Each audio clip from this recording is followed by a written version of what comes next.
Өзге ғаламшарлық мысықтар жерді жаулап алуға шешім қабылдады, бірақ олар адамдардың өздеріне қарсы жасырын супер қаруы бар екенін білмеді. Бұл Мяу фильмі, және оның сізге ұнайтыны сөзсіз. Айтпақшы, сіздермен бірге әдеттегідей қысқа нұсқа каналы жаңа видеомызға қош келдіңіз. Галактиканың шетінде мысық жұлдызы деп аталатын бір ерекше планета бар. Атауынан-ақ белгілі болғандай, онда өте ақылды мысықтар тұрады. Бірақ бір мәселе бар, олардың планетасына жиі метеориттер түседі, және бұл сүйкімді мысықтарды қатты мұңайтады. Енді оларға жаңа баспана табу керек сияқты. 1000 жыл бұрын мысықтардың патшасы біздің планетамызды зерттеу және басып алу үшін жерге экспедиция жіберген. Ол адамдардың мысықтарға құдайлар сияқты табынатынын, тіпті олардың қозғалыстарын қайталап оны йога деп атайтынын көрді. Бірақ бірдеңе дұрыс болмады, және бір сәтте мысық туристер із-түзсіз жоғалып кетті. Мысықтардың патшасы өзінің ең жақсы жауынгері Синилуға жерге барып, жоғалған жауынгерлерді табуды бұйырады. Ал жерде оған сиқырлы артефакт көмектеседі, сол үшін де оны жоғалтуға болмайды. Жаулардан қорғану үшін Синилу ерекше өлім көзі күшіне ие болады. Міне, осылайша ашулы көк мысық ғарыш сапарына аттанады. Осы уақытта жер бетінде тіршілік қызу жүріп жатыр. Гонконгта болат есік лақап атын алған бұрынғы қақпашы Бучолонг спорттық телешоуға шақырылып, футбол матчтарының біріне түсініктеме беруін сұрайды. Бірақ ер адам ойыншылардың ешқайсысының аты жөнін білмейді, және оның алаңда не болып жатқанын сипаттауға тырысуы студия қызметкерлерінің арасында истерикалық күлкі тудырады. Біз өткен жылы Бучолонг өзінің мансабының аяқталуына орай үлкен чек алғанын білеміз, бірақ оны жел ұшырып жібереді. Содан кейін ер адам қалталы галстук сияқты инновациялық өнімдерді ойлап табу арқылы бизнес бастауды шешті.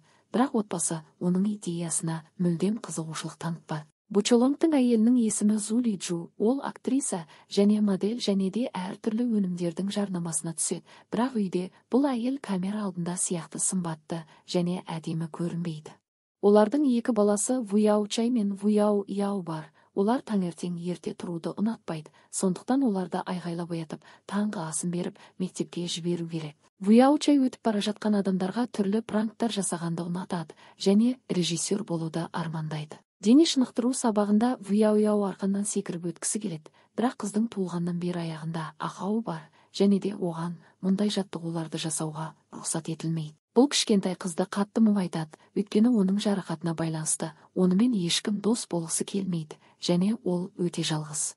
Сабақтан кейін Вуяу Яу саябаққа келіп шөпке жатып, оның жақсы досы пайда болуын тілейді. Осы сәтте Синилу жерге жақындап келе жатты. Оның атмосферасынан өтіп бара жатқан мысық қатты дауылға түсіп, оның ғарыш кемесіне найзағай ұрады. Синилудің мойнынан сиқырлы артефакт ұшып кетеді. Міне, сол кезде біздің батыл мысық құлап әлде бір су айдынның жағасына қонады. Ол есін жиып, скафандрын шешіп, апатқа ұшыраған кемеден шығып, аймақты зерттей бастайды. Сәтсіз өткен эфирден кейін Бучолонг өзінің бұрынғы жұмыс берушісі Лин мырзадан телефон қоңырауын алады. Ол шұғыл түрде Гонконгтан кетуі керек екендігін, және де Бегемот есімді мысығын қалдыратын ешкімі жоқ екендігін. Егер Бучолонг оған қамқорлық жасаса, Лин мырза оны футбол командасына жаңа жаттықтырушы етіп тағайындайтындығына уәде береді. Кешке ер адам отбасына өзінің жаңа жұмысы туралы айтады. Әйелі оның мысыққа қарай алатынына сенімді емес, өйткені ол тіпті үйдегі қоқыс жәшігінің не екенін де білмейді.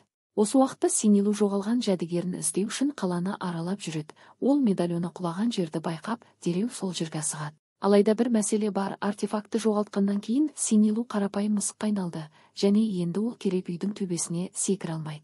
Ол медальонсыз денесінің жасушалары бірте-бірте ыдырайтынын есіне алады. Аман қалу үшін Синилуға ұқсас тіршілік иесіне айналу керек. Жақын жерде Лин мырза мен оның сары мысығы бар көлік пайда болады. Синилу дереу өзінің мысық туысына асығып, бірден өзгере бастайды. Қорыққан мысық жүк салғыштан секіріп түсіп, орнына Синилу қалады.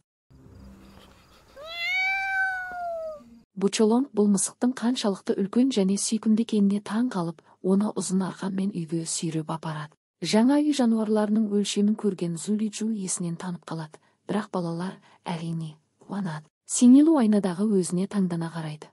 Батылдығын жинап алып, Зу Лиджу алып мысыққа жақындап, оған қоян қолтық ұрыс әдістерін көрсетеді. Жауап ретінде Синилу өлім көзі техникасын қолданады, бірақ оның артефакты жоқ, яғни оның сиқыры бұл жерде жұмыс істемейді. Вуяу Яу жаңа досын құшақтап жатыр, ал мысыққа бұл мүлдем ұнамайды. ол ұлы жауынгер ғой. Мысықтар байланысын пайдаланып, Синилу айналадағы барлық мысықтарды жалпы кеңеске жинайды.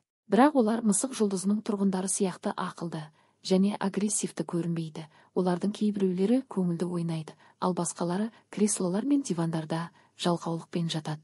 Синилу мысықтарға жерді басып алулары керек екенін еске салады, бірақ ол үшін алдымен жоғалған артефакты табу керек. Алайда мысықтарды бұл қызықтырмайтын сияқты, олар қазірдің өзінде жақсы өмір сүреді, қожайындарын өздерінің құлы деп санайды, және де олармен мүлдем жауласқысы келмейді. Бірақ Синилу мысықтарға олардың қателескенін дәлелдеуге дайын. Бұл үшін ол Вучолонгтың отбасымен күресіп, соғысты бастауды шешеді.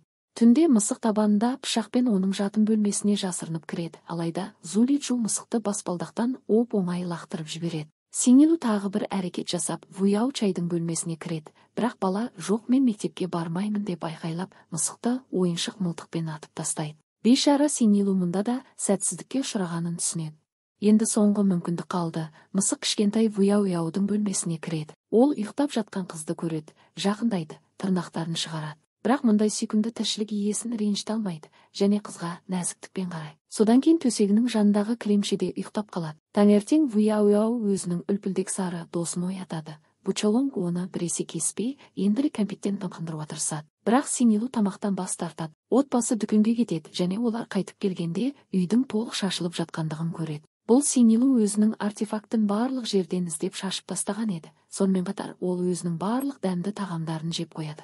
Зулиджу ашуланып, Вучолонг ашуланған әйелін тек нәзік сүйіспеншілікпен тыныштандырады. Отбасы үйді тазалауды бастайды. Жинау барысында көптеген жоғалған немесе ұмытылған заттарды, соның ішінде Зулиджуға әжесінен қалған білезікті де табады. Синилу бұл отбасын құрту әрекетінен бас тартпайды және олардың балық сорпасына құйып жібереді. Ештеңеден хабары жоқ. Вучолонг мысықты чипсимен безендірілген лососпен тамақтандырады, сосын отбасымен бірге үстелге отырады. Бірақ түскі асқа оларда сорпа емес, пицца еді. Өйткені Зулиджу арнайы Синилу үшін сорпа дайындаған болатын және оның табақтағы балық бөліктері дәл осы табадан шыққан екен. Қорқып кеткен мысық дереу сыртқа сығады. Енді біздің мысықтың асқазанында ауыр проблемалар туындаған сияқты. Синилу қара көзілдірік пен жолақты футболка киген екі күдікті адамның көрші есікті ашуға тырысып жатқанын көреді және зұлым адамдарға өз үйінің есіктерін ашып береді. Бір түрлі дыбыстарды естіген Зулиджу күйеуін оятып, асханасында күдікті адамдар тамақ ішіп отырғанын көреді. Ұрылар бәрін байлап, отбасынан барлық әшекей бұйымдарды беруді талап етеді. Төбелес басталады. Өзінің не істегенін түсінген Синилу бөлмеге кіріп, сүйкімді мысық болып көрінеді. Бірақ кенеттен зұлымдарды құлатады. Отбасы ғажайып құтқару үшін мысыққа алғыс білдіреді. Келесі күні мектепте Вуяу математикалық тестілеуден сүрінгенін біледі. Синилу оның көңіл күйін көтеруге тырысады. Содан кейін қыз мысыққа әйелдер киімін кигізіп, оған шляпа мен маска кигізіп, оны мектепке анасы кейпінде әкелуді шешеді. Алғашында мұғалім ештеңені байқамай қалады, бірақ кейін ол масканы шешуді талап етеді.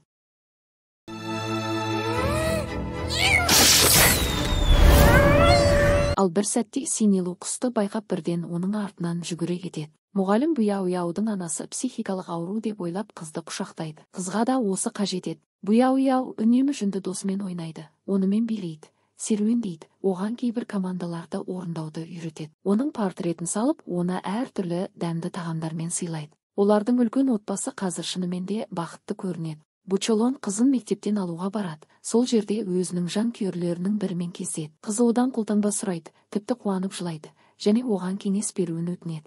Үйге оралған кейіпкеріміз бір жолдасының несиесіне кепіл болғанын, енді 2 миллион төлеуі керегенін біледі. Зулиджу ақымақ күйеуін жұдырықтай жүгіреді. Енді олар қарыздарынан құтылу үшін үйді кепілге қойып, барлық зергерлік бұйымдарды ломбардқа тапсыруы керек. Бақытымызға орай, әйел қайтадан нәзік сүйіспеншілікпен тынышталады. Вуяу өзінің үлкен сары мысықпен түсірген видеосы миллиондаған қаралым жинап жатқанын, енді адамдар оларды жарнамаға түсіргісі келетінін естиді. Осылайша ашулы көк мысық Синилу сүйкімді бегемотқа айналады және де әртүрлі жарнамаларға түсе бастайды. Бірде крем мен таблеткаларды, енді бірде картоп чипсилерін, тіпті дәретхана қағазын жарнамалайды. Отбасы журналистерге сұхбат беріп, бегемот барлығының сүйіктісіне айналады. Келесі бейнебаянды түсіру кезінде сары мысығымызға үлкен шам түсіп кете жаздады, бірақ Вучолонг аяғын шамның астына қойып мысықты құтқарады. Бегемот бұл оқиғаны басқа мысықтарға айтып береді және олар досына қолдау көрсетуге тырысып мияулайды. Енді олардың жерді басып алу жоспарлары толығымен сәтсіздікке ұшыраған сияқты.